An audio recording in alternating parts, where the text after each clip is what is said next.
Estamos de volta com o programa Você Pode Ser Feliz aqui pela Rede Século XXI, conversando, ou melhor, batendo um papo aqui sobre vida consagrada, sobre segmento, vida apostólica, tudo aquilo que a gente entende que é importante que você saiba para conhecer um pouco melhor. Quem sabe a gente não encontra nesta manhã alguém que gostaria de seguir de fato a vida consagrada, apresentando a Deus aquilo que é importante, a sua própria vida, para seguir e para dar o testemunho da Palavra de Deus. Nós temos os pedidos dos nossos irmãos e irmãs, como a Maria Ivonildes Peixinho da Silva. Ela é de Jaguarari, lá na Bahia. Ela pede oração por ela mesma e por toda a sua família. De São Miguel do Oeste, lá em Santa Catarina, a Neuza de Fátima Maia, ela pede oração por ela mesma, pede também por Isolina, pela cura e libertação da insônia, pela recuperação da saúde, pede também por Lúcia e Darcy e pede por todos aqui da Associação do Senhor Jesus. Adeli, o sobrenome aqui é difícil ler, olha, Adeli Weschensfelder, eu acho que é isso mesmo. Desculpa se eu não consegui ler como deveria. Ela é de Chapadão do Sul, lá no Mato Grosso do Sul, pede oração por Danilo José e por Adeli. A Oscarina Luiza de Jesus, ela é de Itabaianinha, lá em Sergipe, pede oração pela sua saúde, pede também por todos aqui da associação e da Rede Século XXI. Ela diz que sente muitas dores, pede também pela sua saúde e por toda a sua família. Eduardo Omar Ferretti, ele é de São Paulo, capital, pede oração por Amanda, Fernanda, Bruno, pede também por ele mesmo e também pelo mundo inteiro.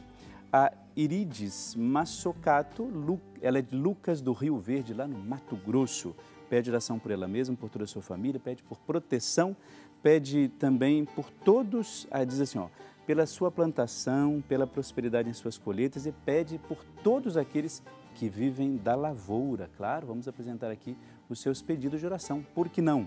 Eu quero só lembrar, antes de a gente começar a bater um papo, voltar a bater o nosso papo com o Padre Denilson sobre um EAD aqui na casa. Você sabe que o EAD, ele tem vários cursos aqui, de espiritualidade, também trabalho, profissões, vários cursos. E hoje, como a nossa temática está relacionada à questão da vida consagrada, eu quero dar uma dica para você. Ir lá no nosso site, você está vendo aí, www.rs21.EAD. Você tem aí o conteúdo programático, curso sobre vida consagrada. Você vai aprender sobre a história da vida consagrada, conhecer a vida consagrada, sobre também a missão, profetismo e também sobre seguir Jesus Cristo ontem e hoje. Existe uma metodologia específica, você vai só clicar lá, você vai conhecer um pouco melhor. E tem também os orientadores, que é a irmã Suzana Maria Roca e também o irmão Afonso Murad, que todos nós conhecemos. Então, quem sabe você entender um pouco mais sobre a vida consagrada e quem sabe também não se tornar um religioso ou religiosa na vida da igreja. É um convite que a gente faz para você. Muito bem, nós vamos bater o nosso bate-papo aqui, continuar. Eu quero só lembrar que nós tínhamos terminado o bloco anterior falando sobre essa questão da vida consagrada. Sim. E você começou a falar sobre a questão dos modelos, novas comunidades, até para quem está em casa conhecer um pouco melhor e entender como funciona isso dentro da igreja. Então, esses modelos da vida consagrada, me parece que é muito interessante conhecê-los, por quê? Principalmente para o discernimento. Como nós assistimos aqui sobre o chamado, não? O Cristo chama, o Cristo continua chamando nesse momento que nós estamos da história. E cabe também a pessoa ouvir, mas muitas vezes o chamado de Deus vem através de um discernimento. E uma figura central para o discernimento na vida da igreja e no cotidiano das pessoas é o pároco. A figura do pároco. O pároco nas comunidades é uma figura essencial para ajudar as pessoas a fazerem o discernimento da vida, do chamado de Deus. É a primeira vez que eu ouço isso assim de maneira direta. Porque é pastor. Ele é o pastor da comunidade. E como pastor da comunidade, é importante que ele conheça os diversos estados de vida para saber aonde que Deus está chamando, não cada um. Então vejamos, quais são os diversos estados de vida consagrada, não? Os modelos de vida consagrada. Nós conhecemos aqueles mais tradicionais, são mais conhecidos de todos nós, as congregações religiosas, Sociedade de Vida Apostólica, então temos os jesuítas, deonianos, palutinos, missionários Sagrado Coração, que estão nos colégios, nas paróquias, são os consagrados que vivem a vida comunitária e colocam em comum também os seus pertences, né? Esses são os religiosos consagrados. Um outro modelo de vida consagrada são aqueles que se dedicam à vida contemplativa, que são os mosteiros. Mosteiros, o Carmelo também, as carmelitas, são pessoas que se dedicam comunitariamente à entrega a Deus, mas no estado de vida de oração. E na vida, não na vida apostólica, ativa, mas na vida contemplativa. É um outro modelo de vida. Também temos na igreja as chamadas virgens consagradas. Quem são as virgens consagradas? São mulheres que se dedicam, que se consagram a Deus, reconhecidas pelo bispo diocesano, mas elas continuam morando com as suas famílias. Então, é uma consagração a Deus a serviço daquela igreja local. Então, a igreja local reconhece, são as chamadas virgens consagradas. A igreja local, o bispo diocesano, ele reconhece, ele aceita essa consagração a Deus para um serviço à igreja local. Que serviço é esse? Pode ser um serviço à paróquia, à diocese, a uma obra de caridade. As virgens consagradas necessariamente não precisam morar juntas em comunidade, mas elas, na própria família, vivendo com seus familiares, elas fazem a consagração a Deus. Um outro estado de vida consagrada, e talvez este seja um dos menos conhecidos, mas é muito importante, é a figura do eremita. O eremita é uma vocação consagrada também que se faz diante do bispo diocesano, o bispo diocesano que reconhece isso, para que ele viva uma vida de contemplação não com uma comunidade, mas sozinho. Existe ainda? Então, toda a igreja local deveria ter o seu eremita. Porque não é comum a gente... não é comum. Talvez seja um estado de vida consagrada hoje um pouco esquecido. Mas o eremita é uma figura muito interessante que dá sustento para uma igreja local. A igreja local, sabendo o seu presbitério, os consagrados daquela igreja local, as famílias, todo mundo sabe que na igreja local tem um eremita que se dedica sozinho, somente à oração. Pode ser um leigo, pode ser um padre que tem essa vocação. Pareceria muito importante que se fosse trabalhado, não falo divulgado, mas se trabalhado melhor isso dentro da vida de comunidade, das dioceses, porque se a gente tivesse mais conhecimento sobre isso, ou que o povo em geral tivesse mais conhecimento, eu acho que nesse caso, não de você despejar na pessoa tudo aquilo que você precisa para ela rezar para você, mas eu acho que você sabendo disso, isso é fundamental, né? Agora, quando a gente fala de vida consagrada, nós somos lá fazer no Mosteiro Vinhedo, fazer uma matéria sobre isso, até para que você conheça um pouco sobre essa história e até mais o mesmo complemento daquilo que a gente está conversando aqui. Então acompanhe comigo esse VT.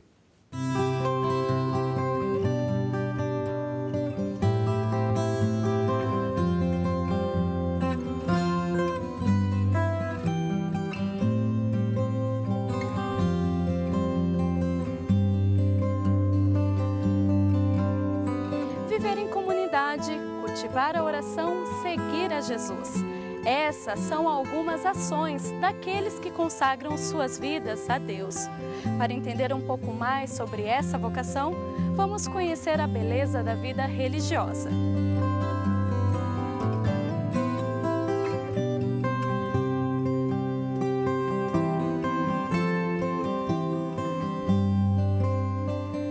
A vida consagrada, no meu entender, é sempre fruto do carinho de Deus na história da gente, né?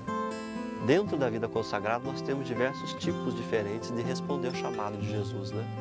No nosso caso, nós somos uma congregação de vida ativa, de vida apostólica, uma congregação missionária. E dentro do nosso carisma específico, a nossa vida consagrada se baseia e se pauta pelo lema que recebemos do nosso fundador, o Padre Júlio Chevalier, que é fazer amado por toda parte o coração de Jesus.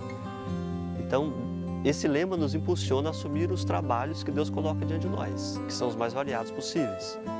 Trabalhamos desde áreas de missão, dentro e fora do país, trabalhamos em paróquias, em santuários, em colégios, na área de formação, nos meios de comunicação. Então depende. Claro que daí a nossa rotina vai se enquadrar um pouquinho de acordo com o trabalho. Mas certamente a vida comunitária, a vida de oração, o apostolado que é a missão, são aí alguns pontos que norteiam a nossa vida de maneira geral. O padre contemplativo, um monge religioso contemplativo, é aquele que se dedica mais à oração. Pode ser enclausurado, né, uma vida mais assim, recolhida. Eles vivem do seu trabalho, da oração. Né? E há muitas vocações a respeito dessa linha. E a vida apostólica são aqueles que trabalham pastoral, têm vida mista, vida contemplativa, vida apostólica, que trabalham também fora, né? Pastoral com as pessoas. É na igreja que as pessoas vão fazer a experiência de Deus. A igreja é um sacramento onde leva as pessoas a fazer essa experiência de Deus.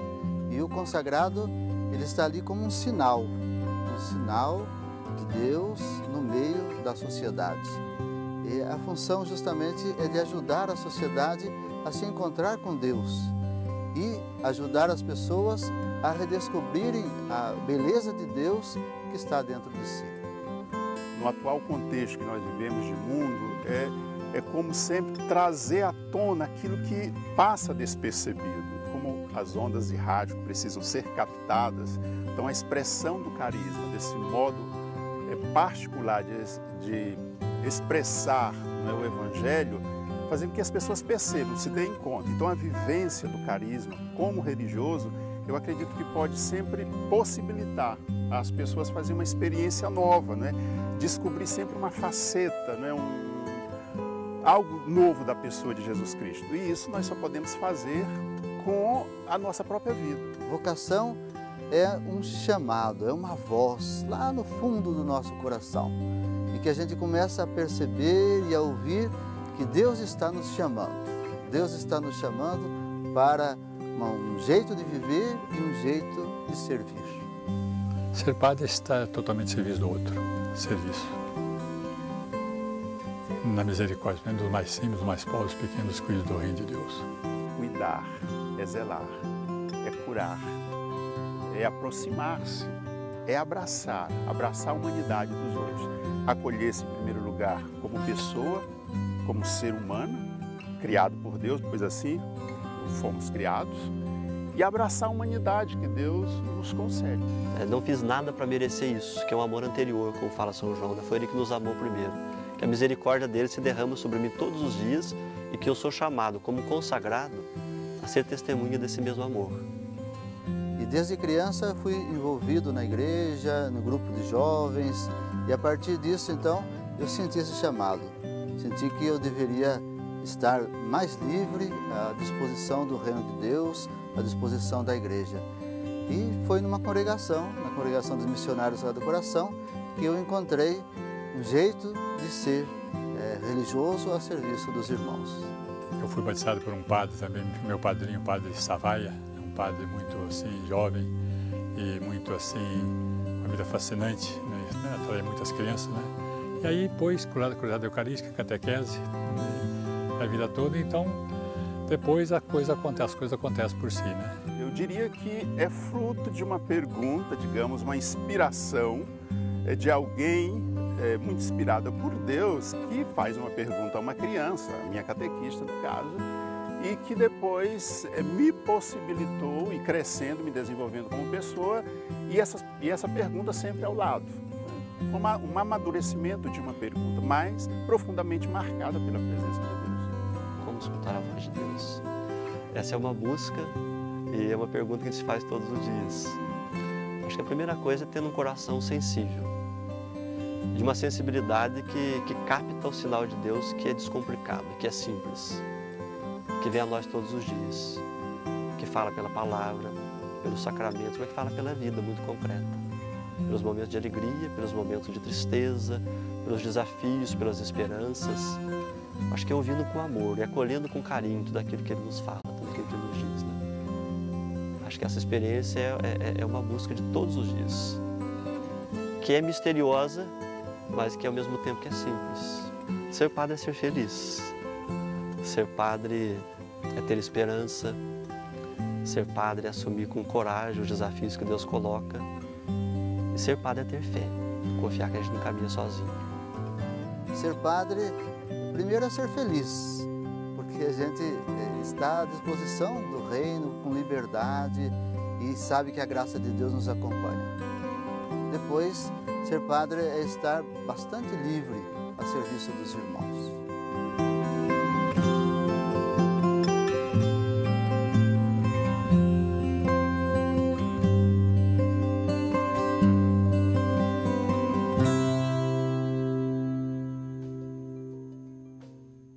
Olha só, eu quero dar um parabéns imenso ao Lucas, à Amanda, ao Guto, que estiveram lá em Vinhedo e fizeram essa produção toda, esse VT, de uma maneira que chama muita atenção ao ver, né? Não é assim só pela questão estética, mas assim, como que o conteúdo foi muito bem aproveitado daquilo que a gente ouviu.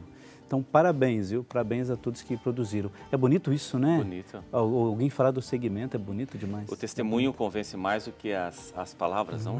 É o testemunho dos irmãos lá da comunidade durante a Assembleia Provincial, né? Isso. E isso foi muito bonito, sim. E interessante notar que uma comunidade também, principalmente de consagrados padres, as duas vocações estão juntas, isto é, ser ao mesmo tempo padre e consagrado, esse testemunho de vida. Mas eu acho que o Papa Francisco, ele no ano da vida consagrada, que terminou essa semana, dia 2 de fevereiro. Dia 2, exato. E o Papa Francisco, durante o ano da vida consagrada, ele insistiu diversas vezes que nós, os consagrados, nós não vamos à frente das coisas e nem precisamos estar à frente das coisas. É uma tentação muito grande nos pequenos lugarejos, que o padre seja aquela liderança política, tudo. Não.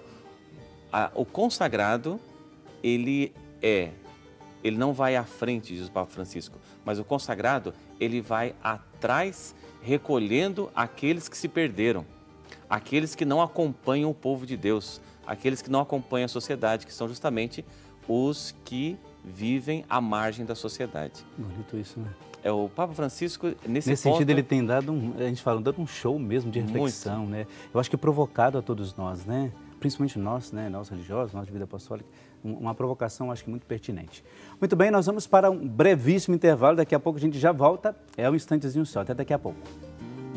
Eu escolhi ser religioso missionário do Sagrado Coração, numa definição moderna por aquilo que o Papa Francisco diz: de onde estão os religiosos, aí deve haver alegria. Para mim, a alegria da vida religiosa fez-me consagrar. Nos idos tempos da minha juventude, em grupos de jovens, em encontros de catequese, em vida pastoral, em testemunho dos padres da minha congregação, eu escolhi ser um consagrado como eles. Optei ser missionário, de viver uma vida de missão, dedicada ao próximo, dedicada àqueles que mais precisam, aos excluídos da sociedade. Eu escolhi ser missionário, escolhi ser religioso, para levar a alegria àqueles que mais precisam.